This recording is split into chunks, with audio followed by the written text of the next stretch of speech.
నీ దృష్టిలో మందసం ఏంటి?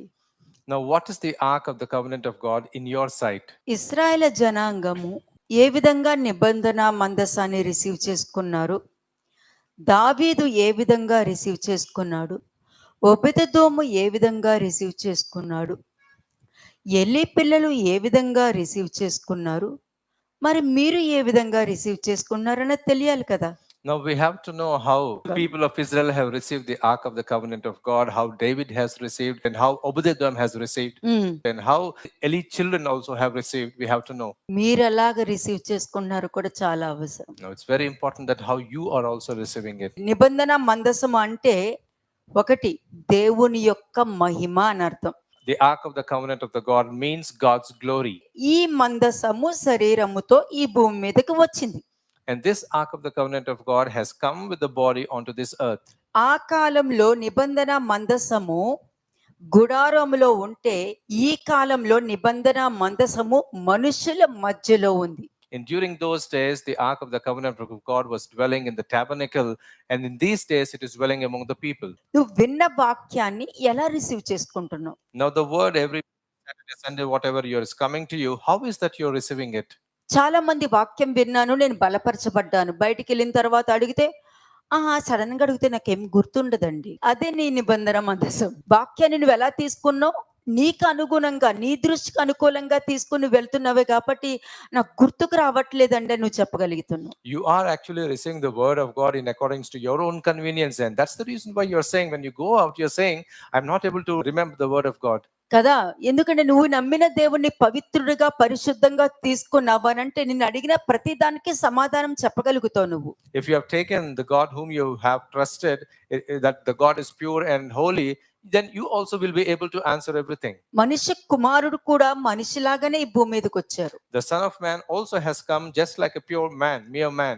దేవుని మహిమను, దేవుని చిత్తమును పొందుకొని పవిత్రత, పరిశుద్ధత కలిగి ఉన్నారు. Now he has come along with this God's purity and holiness. అంటే నిబంధన మందసానికి కరెక్ట్ గా కనెక్షన్ దొరుకుతుంది. Now we are able to connect to the ark of the covenant of God and the Son of Man. అంటే మనుష్య కుమారుడు నిబంధన మందసములాగా పవిత్రతతోనూ పరిశుద్ధతతోనూ ఆయన ఉన్నారు అని అంటే మరి ఆయన నమ్మిన నువ్వు కూడా ఎలా ఉండాలి? The Son of Man who has come with as the ark of the covenant of God and is pure and holy, and when you say that you have trust in him, and how you should be. కదా, అంటే భూమి మీదకి రాకముందు దేవుడు ప్రవక్తల ద్వారా నేను పవిత్రుడను, సర్వశక్తి కలిగిన దేవుడను అని మాట్లాడుతూ ఉంటారు. Now, prior to the Lord, the Son of Man coming onto this earth, the Lord has spoken, I am the Holy One, I am the able God. నేను చూచుచున్నవాడను అని చెప్పి మాట్లాడారు. And he said that I am the one who's been seeing. అంటే ప్రవక్తల ద్వారా అక్కడ మాట్లాడమేంటి? నేను సర్వశక్తిమంతుడును, నా సన్నిధిలో నిందారహితుడిగా ఉండు, నేను చూచుచున్నవాడను, నేను ఉన్నవాడను, అనువాడను అని చెప్తున్నారు. And then he has spoken through his prophets that I am the mighty one, and I am the able one, and in my presence stay blameless. కదా, అలాగే మనుష్య కుమారుడు ఆ నిబంధన మందసంలో ఏమేముందో అదే పవిత్రత, పరిశుద్ధత కలిగి తండ్రి ముందు నిందారహితుడిగా ఉన్నారు. మనుషులందరూ నిందలేశారు, కానీ మనుష్య కుమారుడు నిందారహితుడిగా ఉన్నారు. The Son of Man who has come with the ark of the covenant of God, and he was blameless in the sight of God and in sight of everyone.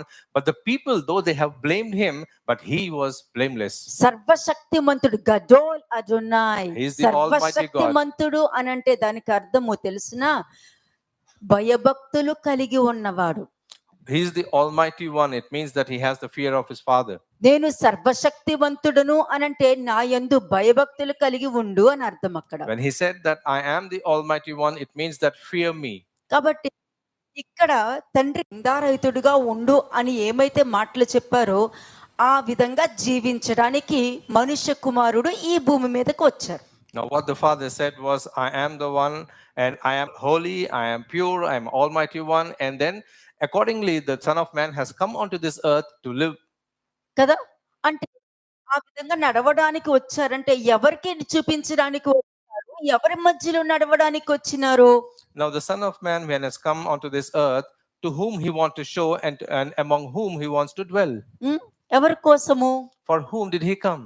మీ కోసము. It's for you.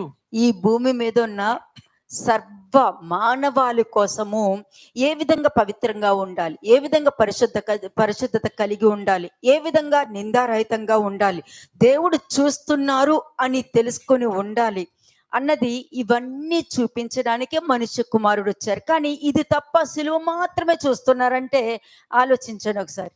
The Son of Man has come to show us how to lead a pure life, how to lead a holy life, and how to realize that's the Almighty God. And then people keeping all these things aside, and if they're concentrating only on the cross, what should we say? కదా, దేనికొచ్చారు? Now, for what reason has He come? నడవడానికి, వెంబడించడానికి, నేర్పించడానికి. To walk, to follow, and to teach. మాట వినకపోతే గద్దించడానికి. And then if anyone is not listening, and then He will rebuke. కదా, కానీ ఇప్పుడు నేర్చుకోలేదనుకో దేవుడు మనుషుల దృష్టిలో ఒక థియరీగానే మిగిలిపోతారు. If you do not learn this at this point of time, and then we will be seeing God just theoretically. అంతే. ఆయన ఎందుకు వచ్చారో తెలియదు కానీ శిలువ మరణం పొందింది మాత్రం తెలుసు.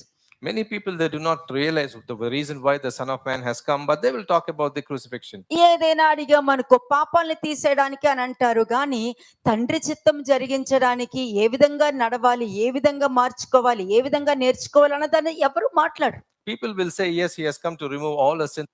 Never speak that the way how we have to lead, how we have to come out, how we have to repent, and how we have to fulfill the word of God. కదా, practical అంటే క్రీస్తుని ధరించుకొనుడి అని అంటుంది. Practical means put on Christ.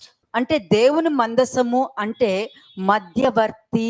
ఆ కాలంలో మోషే ఎలా ఉండేవాడో ఈ కాలంలో క్రీస్తు మనుష్య కుమారుడు మధ్యవర్తిగా ఉన్నారు. మధ్యవర్తిని గుర్తించరు కానీ ఈ ప్రపంచంలో ఎవరికి ఏమి తెలిసినా తెలియకపోయినా ఒక్క అబద్ధ ప్రవక్త అన్న వచనం మాత్రం తెలుసు.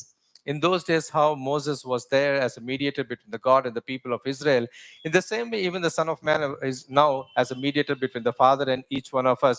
But people will not be able to realize this. అంటే నువ్వు ఉపమానం లాగానే నువ్వు వాక్యం విన్నావనుకో క్రీస్తు కూడా నీకు ఉపమానమే. నీ జీవితంలో కార్యం చేయాలని ఎలా ఉద్దేశిస్తున్నావు నువ్వు? తప్పు కదా. If you just listen to the word of God just as a parable, and then the Son of Man also will remain as a parable to you, and how can you expect things to happen in your life? అది రియాలిటీకి వర్తించదు. Now that isn't reality. అలాగే క్రీస్తుని నీ ఊహలో దేవుడు అన్నంత మాత్రాన కూడా వర్తించదు. In the same way, even if you imagine Christ as God in your own imagination, it will not be a reality. కదా, నువ్వు కలిగి ఉండాలి. You have to actually possess Him. కదా, ఒకరు దేవునికి మనిషికి మధ్యవర్తిగా ఉన్నారంటే క్రీస్తు మనుషుల పాపముల నుండి బయటికి రావాలని, విడుదల పొందుకోవాలని ఆయన వచ్చారన్నది చాలా మందికి తెలిసి ఉండాలి. Now, if a person has to be a mediator between the God and the people, then he has to realize that the Christ has come onto this earth to deliver each and every person from the sinful life. సిలువ మరణం పొందారంటే దానికి అర్థం ఏంటి? Now, what is that he has given his life ప్రతి on the cross? కాపరి, ప్రతి ప్రవక్త, ప్రతి లీడర్, ప్రతి ఇవాంజలిస్ట్ ఎలా ఉండాలి తెలుసా? Now, do you know how every prophet, every evangelist, క్రీస్తు every లాగానే shepherd should be? సాక్రిఫైస్ చేసే విధంగా ఉండాలి. They should be like Christ, ready to sacrifice. కదా, అంటే దేవునికి మనుషులకి మీరిప్పుడు మధ్యవర్తులు. Now, it means that you are a mediator between God and people. కదా, కాబట్టి ఏమి సాక్రిఫైస్ చెయ్యాలి? Now, what is that you have to sacrifice? మీ శరీరంలో ఉన్న బలహీనతల్ని మీరు సాక్రిఫైస్ చేయాలి. The first thing is you have to sacrifice all the weaknesses that are there in your body. అప్పుడే మీరు దేవుడి కార్యాలు చేయగలుగుతారు. Only then you will be able to do the works of God. లేదనుకో దేవుడి దగ్గరకు వచ్చి నీ నామములో చేయలేదా అని క్వశ్చన్స్ అడుగుతూ ఉంటారు. Otherwise, they will be coming to the Lord and they will be questioning, haven't we done this? Haven't we done that in your name? కదా, ఆ కృపా సింహాసనంలో ఉన్న ఆ కాపుదల మనుషులకు ఉండదప్పుడు. And then the protection which is there on the throne of grace will not be coming to people. అంటే ఆ కాలంలో ఫిజికల్ గా దేవుని మందసం ఉంది. In those days, the Ark of the Covenant of God you can see in the physical form. ఆ కాలంలో ఆ విధంగా ఫిజికల్ ఫామ్ లో ఉంటూ అగ్ని స్తంభము, మేఘ స్తంభము ఇచ్చుకుంటూ ప్రొటెక్ట్ చేసుకుంటూ వెళ్ళారు. And in those days, the Ark of the Covenant of God was there with them, and the pillar of cloud and pillar of fire was also there protecting the people. అంటే దానికి అర్థం ఏంటి? Now, what does that mean? అంటే ఆ కాలంలో గుడారములో దేవుని యొక్క మందసం ఉంది. In those days, the Ark of the Covenant of God was dwelling in the tabernacles. కదా, ఈ రోజు ప్రశ్న ఏంటంటే మీరు ఏమి సాక్రిఫైస్ చేయగలిగారు? Now the question is, what is that you're able to sacrifice A for God? విధమైన సాక్రిఫైస్ చేయగలిగారు? What kind of sacrifices you were క్రీస్తు able to do? చేసిన సాక్రిఫైస్ అన్నది మీకు చెప్పాను నేను. I have told you that what Christ has ఆ బలి sacrificed. అర్పణ గురించి చెప్పాను నేను. I have told you about his sacrifice. మరి ఆయన నమ్ముతున్న నువ్వు ఏ అర్పణ అర్పించు? And then when you say that you are believing in Christ, what is that sacrifice you have given? అంటే ఆ కాలంలో ఉన్న శరీరంతో చేసిన పాపాలకు, దోషాలకు దేవుని మందసము బలుల ద్వారా రక్షణ ఇచ్చారు. In those days, whatever sins people have committed because of their body, and then there was a sacrifice to deliver them. ఇప్పుడు నీ ఆత్మకు కూడా రక్షణ ఇవ్వడానికి మనుష్య కుమారుడు అనే నిబంధన మందసము ఈ భూమి మీదకి వచ్చింది. And now even to give protection to your heart or soul also, the covenant of the God has come in the form of Son of Man. అంటే శరీరంగా చేసిన పాపాలకి జంతువులు బలిస్తే ఆత్మతో చేసిన పాపాలకి మనుష్య కుమారుడు ఆయన బలి అవ్వడం అనేది జరిగింది. And whatever they have done, the transgressions or the iniquities, because of through their body, the ark of the covenant of God was there at that నువ్వు time. శరీరంగా ఎవరికైనా కనిపించొచ్చు.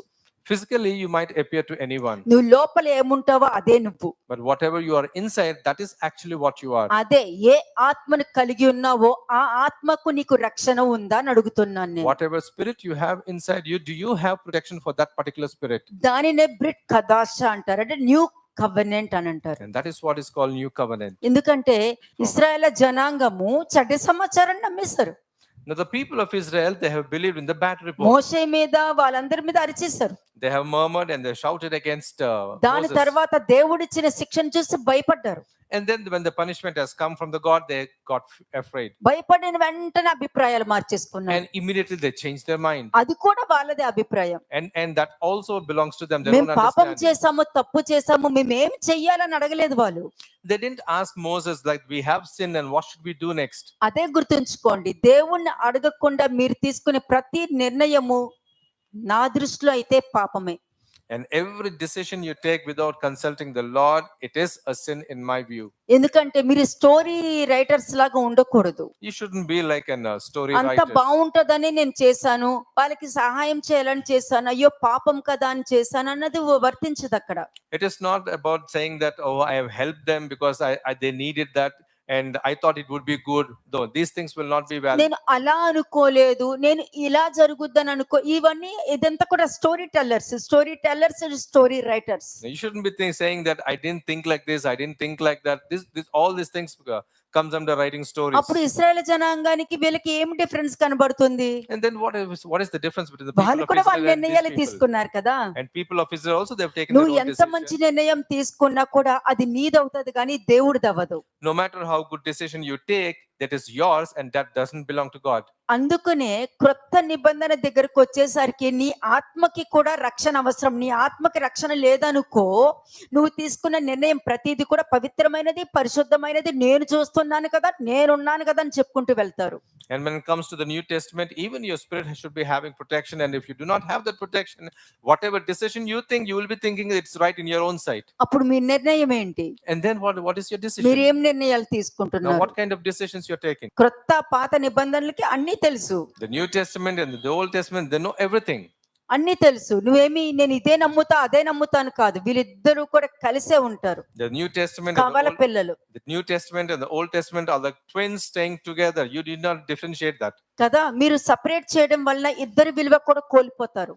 If you differentiate, you will lose the value of the Old Testament and the New Testament as well. కాబట్టి ఆ విలువ మర్చిపోవడం వలన మనుష్య కుమారుడికి ఈ కాలంలో ఎవరు మర్యాద ఇవ్వట్లే, గౌరవం ఇవ్వట్లే. ఆ కాలంలో నిబంధన మందసానికి కూడా ఎవరు మర్యాద ఇవ్వలే, వాళ్ళు గౌరవం కూడా ఇవ్వలేదు. In those days, people did not give value or importance to the ark of the covenant of the God. And similarly, during these days also, the people didn't give any kind of value or importance to the Son of Man. మరి నువ్విస్తున్నావా?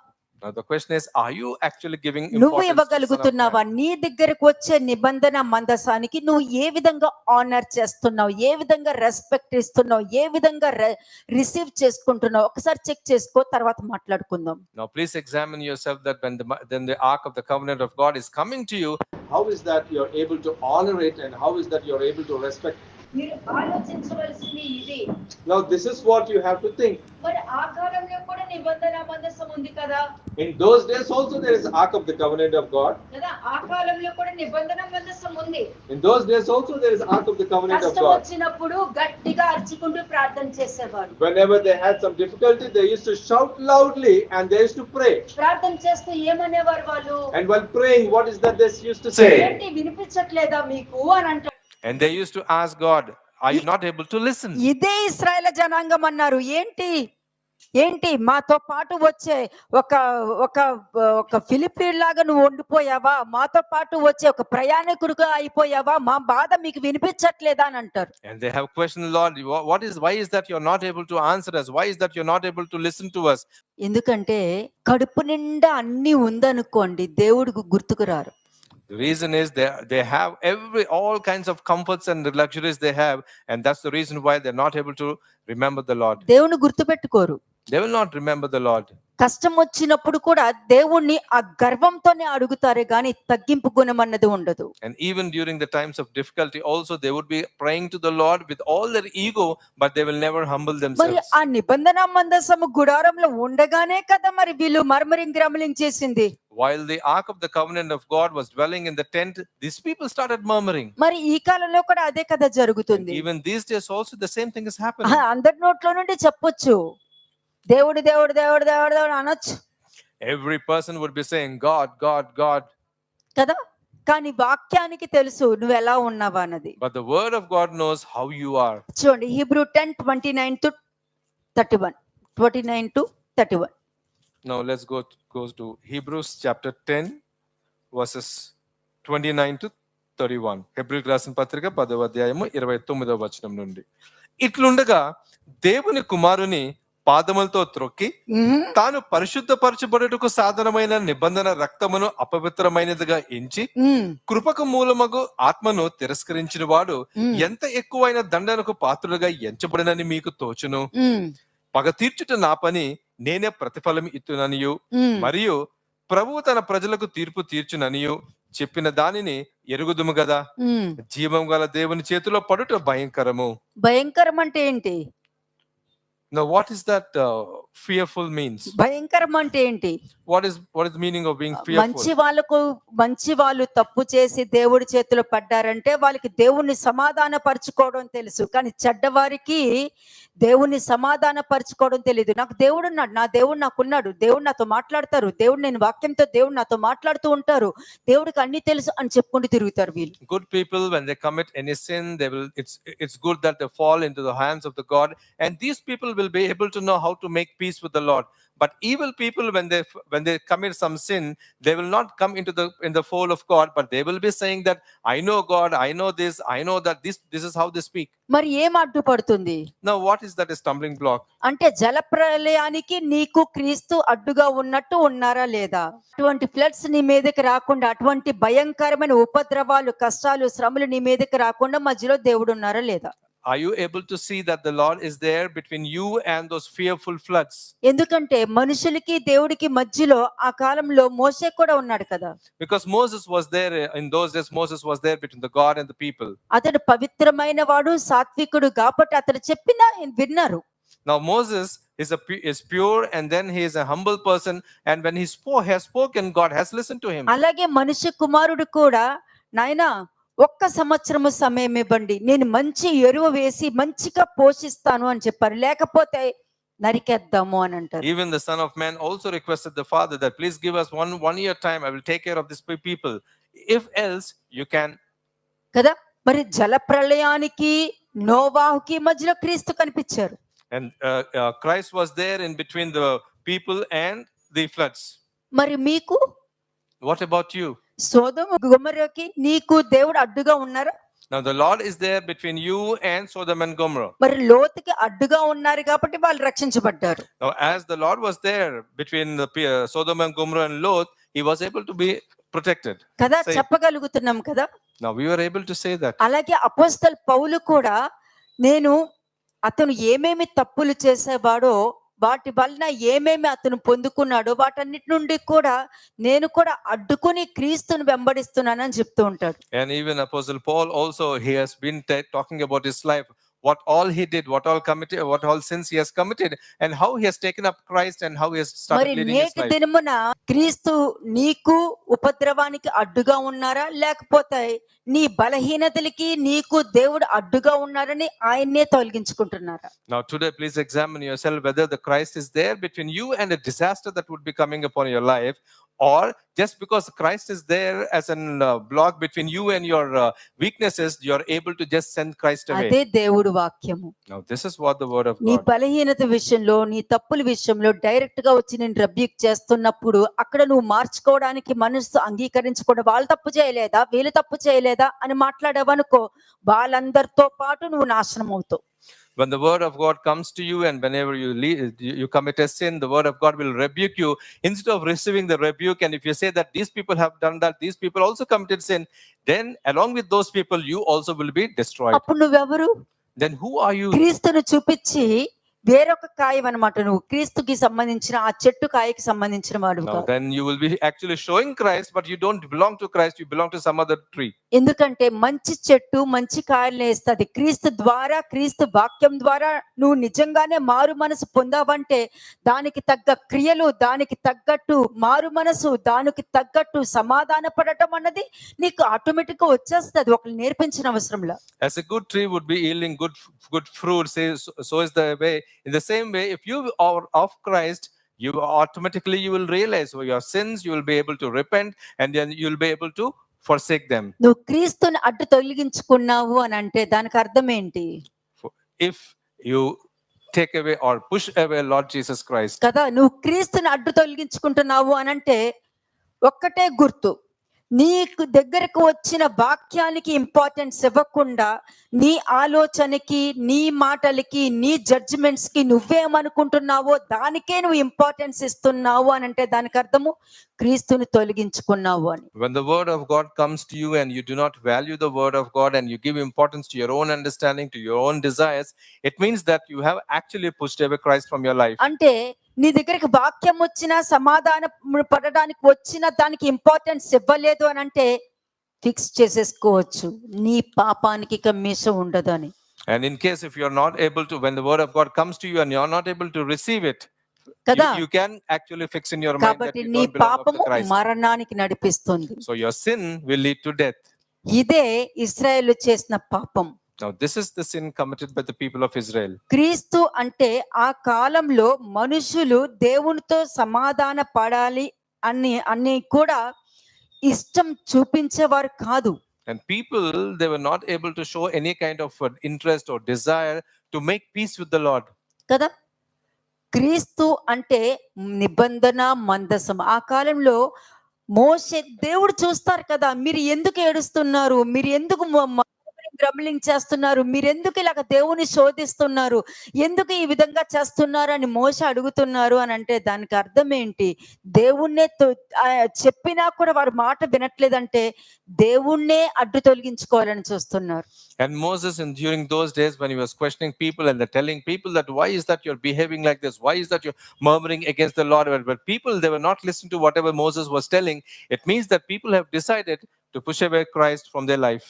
నీ సొంత ఆలోచన ద్వారా నువ్వు పని చెయ్యాలి అని అనుకుంటున్నావంటే దానికి అర్థం ఏంటి? If you want to do something based on your own understanding, what does that mean? నాకు రాజు కావాలి, దేవుడు వద్దు. It means that I want a king, I do not want the Lord. అంతే. That's it. దానికి అర్థం నువ్వు అనుకున్నదే జరగాలి, నువ్వు అనుకున్నదే ఎదుటి వాళ్ళు యాక్సెప్ట్ చేయాలి, నువ్వు అనుకున్నదే అని నువ్వు చేస్తున్నావు అని అంటే దానికి అర్థము నాకు మానవ రాజే కావాలి, నాకు దేవుడు వద్దు. అందుకనే దేవుడు అంటారు, సమూయేలు వాళ్ళు నన్నయ్య విసర్జించింది నిన్ను కాదు అని అంటారు. And if you think that whatever you think it has to come to pass, and whatever you think people has to come to that understanding, it means that you have actually rejected the Lord and you actually desired for a manly king. And that's the reason why the Lord was telling to prophet Samuel, they have not forsaken you, they have actually forsaken me. కదా, ఆ కాలంలో మనుషులు దేవునితో సమాధాన పడాలనేది ఉండదు. And in those days, people were not showing any kind of interest to make peace with the Lord. ఇష్టం ఉండేది కాదు, ముఖ్యంగా ఇష్టం ఉండేది కాదు. ఎందుకంటే ఆ కాలంలో నిబంధన మందసాన్ని పెట్టిలాగా చూసారు, ఈ కాలంలో మనుష్య కుమారుని ఒక మనిషిలాగా చూసారు. రెండూ సరిపోయింది. They never had any desire to make peace with the Lord, because in those days, people have seen the Ark of the Covenant of God as a wooden box, and these days, people are seeing as a Son of Man, as a mere man. చాలా మంది వాక్యం పక్కన పెట్టి మాట్లాడదాము, లేకపోతే ఇది పక్కన పెట్టి నేను ఏం చేస్తే బాగుంటది అని అంటారు. And some people say, okay, for now, let's keep the word of God aside, and then they'll keep asking, what should I do now? అంటే నువ్వేమంటావు, మంచిగా కడిగి పవిత్రపరిచే ఆ నీరుని పక్కన పెట్టి నేను బురదలో ఉన్నాను, మరలా ఇక్కడ నుంచి లేచి ఏ బురదలో పడాలన్నట్టు ఉంటది. It means that the water that has come to you to make you pure and holy, you're keeping that aside, and you want to go and fall into the same mud. అంతే. అంటే దేవునితో సమాధాన పడటానికి ఇష్టం లేని వాళ్ళు వాక్యాన్ని తృణీకరించి పక్కన పెట్టారు అని అంటే బురదలో జీవితం వాళ్ళు ఇష్టపడుతున్నారు అని అర్థం. People who do not want to make peace with the Lord, and people who have decided to keep the word of God aside, it means that they want to lead a very sinful life. నేను ఈ రోజు నిబంధన మందసాన్ని విన్నాను అనుకో. For example, I have listened about the Ark of the Covenant of God today. మరి ఈ రోజు నిబంధన మందసం విన్నాను కదా, నేను ఎలా వింటున్నాను, ఎలా తీసుకుంటున్నాను? Then I will be examining how. Now today I've been listening about the Ark of the Covenant of God. How is that I'm listening? How is that I'm able to receiving? నేను ఎక్కడికి వెళ్ళిన దేవుడు యందు భయభక్తులు కలిగి ఉంటున్నానా? Now wherever I go, am I having the fear of God? కదా, నేను ఏమి తప్పుడువన్నీ చూడకుండా, తప్పుడు సాక్ష్యాలు చూడకుండా జాగ్రత్త కలుగుతున్నానా? Now am I able to take care of myself without seeing anything negative? దేవుడు వాక్యంలో చెప్తుంది కదా, దేవుడు ఇలా ఉండమని చెప్పారు కదా, అక్కడికి వెళ్ళేసి నేను ఎందుకు ఇలా మాట్లాడాలి, ఇలా నేను మాట్లాడానంటే ఏముంది, సర్పం లాగా నువ్వు చావనే చావు అన్నట్టు ఆ సర్పం ప్లేస్ లో నేను వెళ్ళి నుంచుంటాను కదా. When the word of God comes to me, and then when I go out and speak, if I'm not speaking in line with the word of God, then I might be speaking like that serpent. సర్పం మీద సర్పం చెప్పినట్టుగా నేను నమ్మేసి ఈ భూమి మీద సాతాను పడినట్టు పడడం కన్నా ఏదైనా తోటలోనే దేవుడితో జీవించడమే మంచిది, అది బాధైనా కష్టమైనా సరే. Now I'll be thinking that, yes, instead of listening to whatever the serpent has spoken to me and believing in that, it's always good for me to stay in the Garden of Eden, whether I might be living happily, or I might be facing some issue also. ఎందుకంటే అప్పుడు అలా ఉన్నాను అనుకో, వాళ్ళు చూసావు ఎలా ఉన్నారు, వీళ్ళు చూసావు ఎలా ఉన్నారు, వాళ్ళు ఎలా అంటున్నారు అనేది నాకు ఉండదు కదా. When I stay in the Garden of Eden, then I will not be thinking, oh, these people have spoken like that, those people have said like this. There's nothing like that. ఉండదు కదా. I will not be having all నేను those వాటికి అవకాశం ఇవ్వను. I will not be giving chance to them. ఎందుకంటే నువ్వు దేవుణ్ణి తెలుసుకున్నావు అని అంటే ఈ క్రీస్తు యేసునందు ఉన్న వారికి ఏ శిక్ష విధి లేదు. And when you know the Lord, and people who are there in Christ, there is no punishment, condemnation. ఎందుకుండదు? Now why is that there's no condemnation? ఎందుకంటే దేవుడు మాటకి ఇంపార్టెన్స్ ఇచ్చి వెళ్తావు. మందసాన్ని పవిత్రంగా, పరిశుద్ధంగా రిసీవ్ చేసుకుని నిందారహితంగా ఉంటూ దేవుడు చూస్తున్నారు అని చెప్పి సర్వశక్తి కలిగిన దేవుడు అన్న ఆలోచన నీలో ఉంటది కాబట్టి. And then you will be giving importance to the Ark of the Covenant of God, and you will be thinking that, yes, the Almighty God is seeing me. I have to stay pure and holy. మరి ఆ కాలంలో సమాధాన పడలేదే మనుషులు. And in those days they didn't make peace with the Lord. క్రీస్తు సమాధానానికే కర్త. And he is the author of peace. Christ is the author of peace. నీతో దేవుని సమాధాన పరచడానికి ఆయన సాక్రిఫైస్ చేసుకున్నారు. Christ has actually sacrificed himself so that you will make peace with the Father. కదా, theory లాగా ఆయన మరణించారు, మూడో దినం లెగిసారికి కాదు. No, it is not a theoretical when people say that Christ has died and is risen after 3 days. కదా, చెప్పేస్తావు. ఇంటికి వెళ్ళిన తర్వాత మనశ్శాంతి ఉండదు, గొడవలు, అప్పులు, బాధలు, దుఃఖము, ఏ సమయంలో ఏ మాట వినాల్సి వస్తుంది, ఇవన్నీ కూడా ఉంటాయి కదా. And you speak like this, and then when you go home you have all kinds of pressures, the trials and tribulations you will be having. కదా, క్రీస్తు ఆయన రక్తము చిందించారు అంటే, సాక్రిఫైస్ చేశారు అంటే దేవునితో నిన్ను సమాధాన పరచడానికి. మరి నేటి దినమున ఎవ్వరినైనా అడగండి ఎలా ఉన్నారంటే ఏదో ఒకటి చెప్తూనే ఉంటారు. Christ has sacrificed his life, he has shed his blood. It means that he wants to make peace so that you will make peace with the Father. అంటే నువ్వు థియరీలో ఉన్నావు, ప్రాక్టికల్ లో లేవు. So it means that you are theoretically thinking but you are not in the practical కదా. way. కాబట్టి క్రీస్తు దేవునికే సమాధానకర్త. And Christ is the author of peace. మరి నువ్వు ఆయనతో సమాధాన పడకపోతే ఆయన విశ్రాంతిలోనికి నువ్వు ప్రవేశించలేవు. And when you do not make peace with the Lord, you cannot enter his rest. ఆయన విశ్రాంతిలోనికి వెళ్ళాలి అని అంటే ఇరుకు మార్గంలో ఉంటేనే వెళ్ళగలుగుతావు. విశాలమైన మార్గంలో నువ్వు వెళ్ళలేవు. Only when you are there in the narrow way, you will be able to enter into his rest.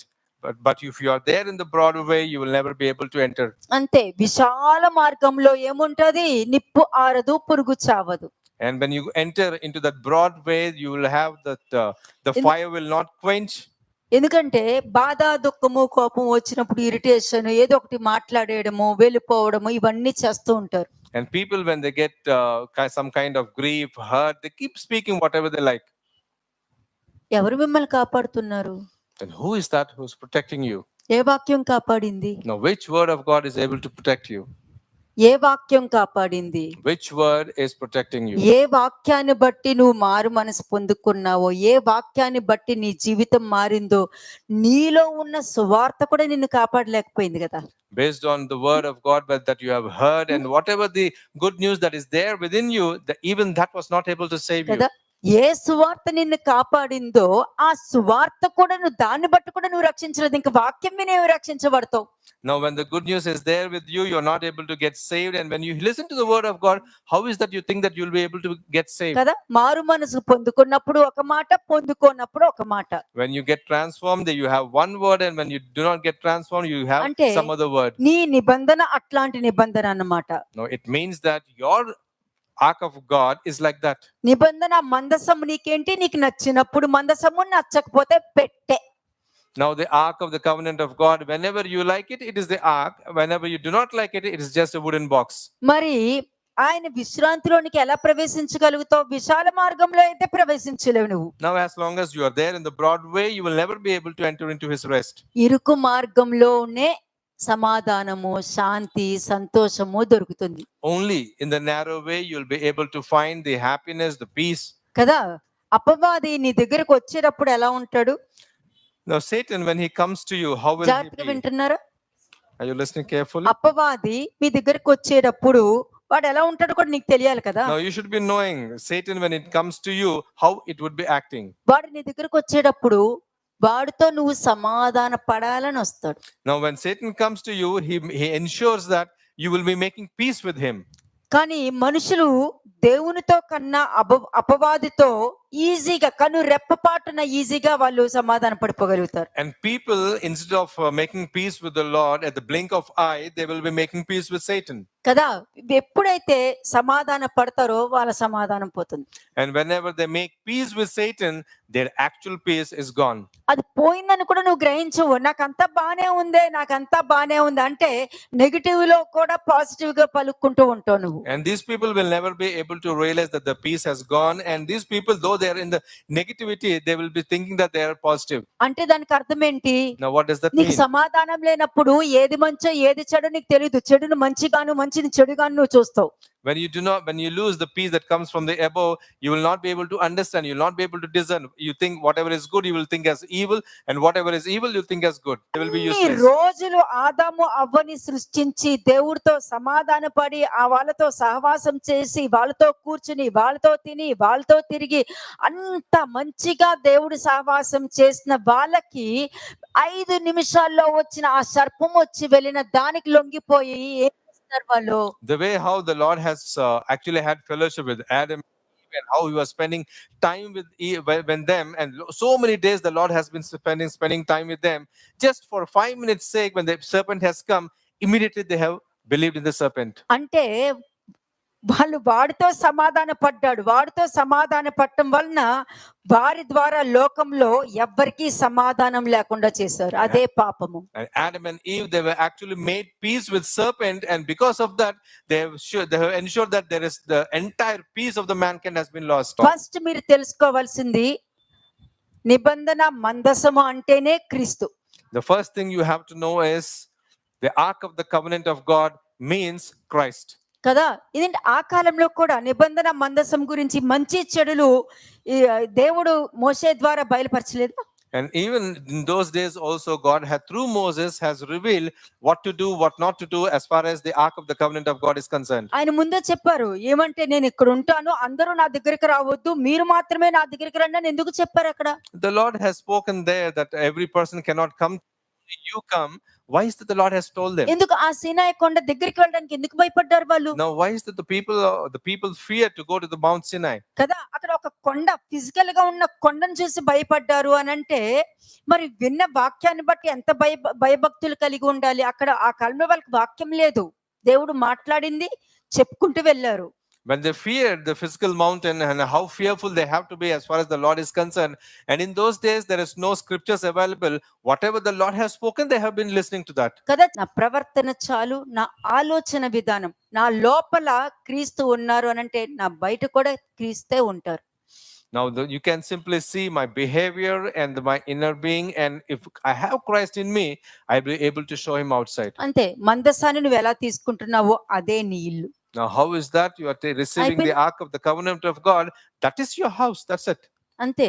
కానీ ఆ మందసం యొక్క విలువ తెలిస్తేనే, ఆ విలువ తెలుస్తా చూసారా, వాళ్ళకి చాలా సులభంగా ఉంటుంది. And people who know the value of the Ark of the Covenant of God, it would be very easy for them. అంతే, చాలా సులభంగా ఉంటుంది. It will be very easy for them. అంటే మందసాన్ని నువ్వు ఏ విధంగా కావాలనుకుంటావో, ఏ విధంగా రుచి చూడాలనుకుంటావో అలాగే నీకు దొరుకుతుంది. And the way you want to see and the way you want to receive the Ark of the Covenant of the God, in the same way you will be able to see you. In the same way you will be able to receive. Theory కాదు, practical. It's not about theory, it is a practical. Practical క్రీస్తుని ధరించుకుని ఉండటము. Putting on Christ is a practical thing. Shalom. Please understand how the way you are seeing the Ark of the Covenant of God, you are receiving it.